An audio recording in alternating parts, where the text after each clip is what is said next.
देहरादून में मुख्यमंत्री धामी ने राष्ट्रीय आपदा प्रबंधन सम्मेलन में हिस्सा लिया, जिसमें उन्होंने इकोलॉजी, इकोनॉमी, टेक्नोलॉजी के समन्वय पर जोर दिया।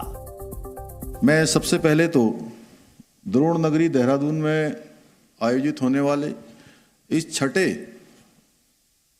विश्व आपदा प्रबंधन सम्मेलन में आप सभी का उत्तराखंड की समस्त देवतुल्य जनता की ओर से आप सबका यहाँ पधारने पर मैं आपका स्वागत करता हूँ, आप सबका अभिनंदन करता हूँ।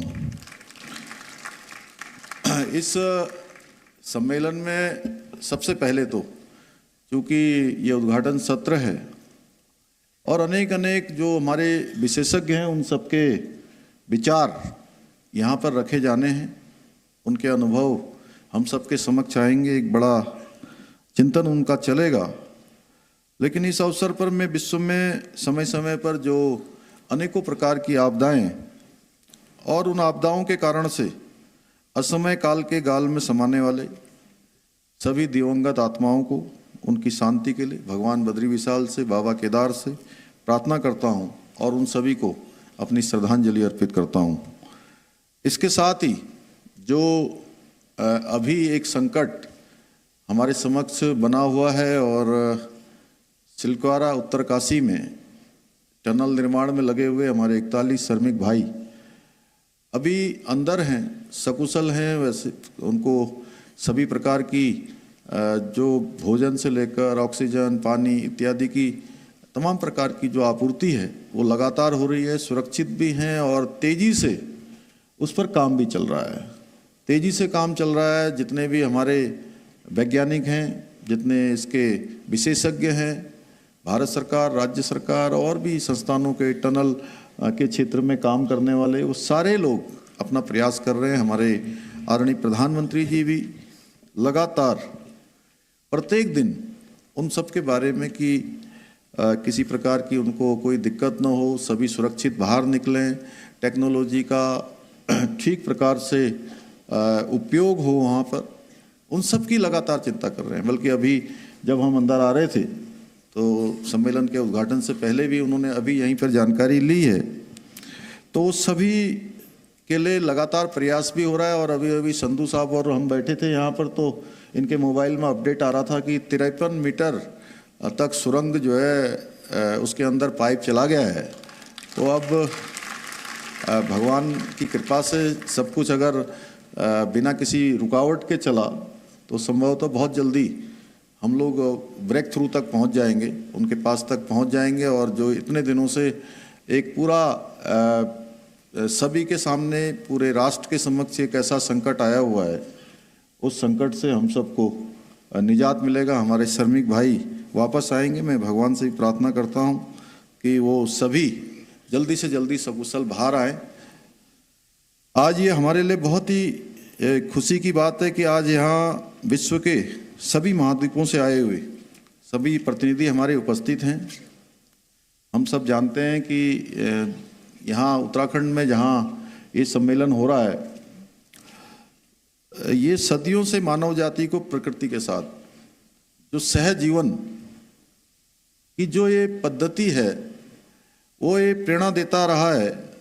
यह प्राचीन काल से शोध, साधना, अध्यात्म, ज्ञान और विज्ञान की उद्गम स्थली कोई रहा है तो यही राज्य है, यही भूमि है जहाँ पर आज इस पर इतना बड़ा मंथन हो रहा है।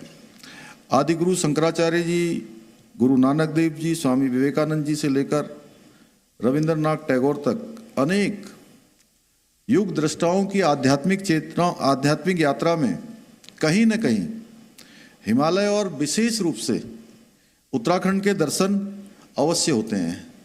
उनकी यात्राओं का हम कभी अवलोकन करेंगे तो हमको निश्चित रूप से हिमालय भी दिखेगा, यहाँ का ग्लेशियर भी दिखेगी, यहाँ की प्रकृति भी दिखेगी। इसलिए आज पूरे विश्व में आपदा प्रबंधन का संदेश प्रसारित करने के लिए हिमालय के मध्य में बसे हुए देवभूमि उत्तराखंड से बेहतर और कौन सा स्थान हो सकता था जहाँ इस प्रकार का आयोजन हो। विश्व की वर्तमान परिस्थिति को देखते हुए जिस प्रकार से आपदाएं लगातार घटित हो रही हैं, ऐसे समय में ये वर्ल्ड कांग्रेस का आयोजन अत्यंत ही महत्वपूर्ण और संवेदनशील हो जाता है। भाइयों बहनों, हमारे प्रदेश में प्राकृतिक जो आपदाएं हैं उसकी दृष्टि से ये अत्यंत ही संवेदनशील प्रदेश है। प्रत्येक वर्ष किसी न किसी आपदा का हम सभी को सामना करना पड़ता है, कहीं भूस्खलन के रूप में, कहीं बर्फबारी के रूप में, कहीं अतिवृष्टि के रूप में, अनेकों कहीं अत्यधिक बाढ़ के कारण से, पानियों के कारण से हमें अनेक प्रकार से आपदाओं का सामना करना पड़ता है। और उन आपदाओं को गिनेंगे तो इतनी आपदाएं हैं। केदारनाथ की त्रासदी अभी हम सब लोगों ने देखी, उत्तरकाशी में जिस प्रकार से वरुणावत पर्वत पर लगातार वहाँ से भूस्खलन शुरू हुआ था वो भी हमने देखा। अभी धारचूला में एलधारा है, रैणी की आपदा है। पिछले वर्षों में जो अतिवृष्टि के कारण से, इस वर्ष भी हमको अनेक जनपदों में अतिवृष्टि के कारण से लगातार आपदाओं का सामना करना पड़ता रहा है। प्राकृतिक आपदाओं से निपटने का एक ही उपाय है, प्रोएक्टिव अप्रोच, जिसके अंतर्गत यह आवश्यक है कि आपदा न्यूनीकरण हेतु पूर्व में तैयारी कर ली जाए। पहले से जो हम तैयारी कर लें तो इन आपदाओं को रोका तो नहीं जा सकता है, लेकिन आपदाओं का जो प्रभाव है उसको कम जरूर किया जा सकता है। मेरा मानना है कि ऐसे समय में तमाम प्रकार की जो क्रिया प्रतिक्रिया होती हैं वो सबकी एकीकृत होनी चाहिए। एक सी प्रतिक्रिया होने से नुकसान और जनहानि दोनों को ही न्यून किया जा सकता है, दोनों को ही कम किया जा सकता है। और देवभूमि में आने वाली आपदाओं से सबक लेते हुए आदरणीय प्रधानमंत्री मोदी जी के निर्देशन में, उनके मार्गदर्शन में हमने राज्य में चिकित्सा सुविधाएं हैं, सशक्त संचार व्यवस्था है, ऑल वेदर रोड हैं, हेलीपोर्ट्स के निर्माण है, शहरी नियोजन जैसे अनेकों कार्यों पर विशेष रूप से काम किया जा रहा है। उसके लिए तैयारियां भी की जा रही है और हम आपदाओं का सामना करने के लिए कहीं न कहीं बेहतर रूप से तैयार हो रहे हैं। भाइयों बहनों, प्राकृतिक आपदाओं को रोक नहीं सकते, लेकिन हम बेहतर जो रणनीतियां बनाकर और ये रणनीतियों को लागू करके निश्चित रूप से इनको न्यून कर सकते हैं।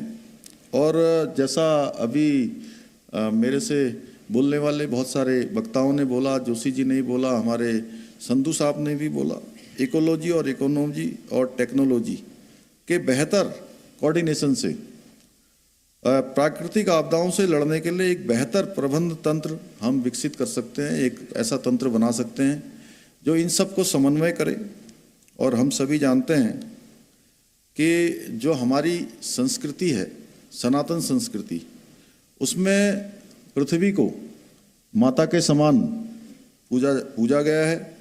और मैं समझता हूँ कि सही मायनों में इसी में आपदा प्रबंधन की मूल धारणा निहित है, अगर हम ठीक से करेंगे तो। क्योंकि मेरा मानना है यदि हम पृथ्वी समेत सभी जितने भी हमारे प्राकृतिक संसाधन हैं उनका उपभोग न करके उनका अगर उपयोग करेंगे तो सही अर्थों में प्राकृतिक संरक्षण में हम इसके संवर्धन में, इसके संरक्षण में, आपदा के न्यूनीकरण में हम सफलता की ओर आगे बढ़ेंगे। इस सम्मेलन का जो प्राथमिक उद्देश्य है वह हिमालयी पारिस्थितिक तंत्र और समुदायों पर ध्यान केंद्रित करते हुए जलवायु परिवर्तन, आपदा प्रतिरोध की चुनौतियों पर चर्चा करना एवं उनका समाधान निकालना। और निश्चित रूप से इतने सारे जब विशेषज्ञ आए हैं, इतने सारे लोगों को यहाँ पर आमंत्रित किया गया है, तो हम उस दिशा में अवश्य सफल होंगे। इस के अतिरिक्त सम्मेलन का जो उद्देश्य है, राज्य के अंदर प्रत्येक वर्ष जो मैंने पहले कहा कि आपदाओं का सामना करना पड़ता है, तो आपदा प्रतिरोधन समाधानों के रूप में, केंद्र के रूप में ही विकसित करना। जैसा कि हमारे राजेंद्र रत्नू जी ने कहा कि केंद्र की तरफ से हमारे यहाँ इस प्रकार का संस्थान खोले जाने के लिए वहाँ से प्रस्ताव है। हम भी लगातार प्रयास कर रहे हैं, लेकिन कहीं बीच में कुछ आदान प्रदान ठीक प्रकार से नहीं हो पाया, लेकिन हम प्रयास करेंगे कि उसको तत्काल आगे बढ़ाएं, जिससे कि जहां सबसे ज़्यादा आपदा आती है, हर वर्ष जहां आपदाओं का सामना करना पड़ता है, वहां पर बड़ा संस्थान आपदा प्रबंधन का होना चाहिए। और मुझे बताया गया है कि इस आयोजन के माध्यम से विश्व में प्रकृति के प्रति मानव समाज के सामुदायिक दायित्वों और आपदा प्रबंधन में उसके महत्व को उजागर करते हुए देहरादून डिक्लेरेशन के रूप में भी एक विशेष संदेश देने का काम ये सम्मेलन करेगा। तो निश्चित रूप से डिक्लेरेशन एक महत्वपूर्ण दस्तावेज होगा और मेरा ऐसा मानना है और मुझे विश्वास भी है कि इससे पूरे पर्वतीय क्षेत्र सहित सारे विश्व के लिए, ये आगे आने वाले समय के लिए कहीं न कहीं आपदा न्यूनीकरण और आपदा के क्षेत्र में बेहतर समन्वय और बेहतर काम करने के लिए कारगर होगा।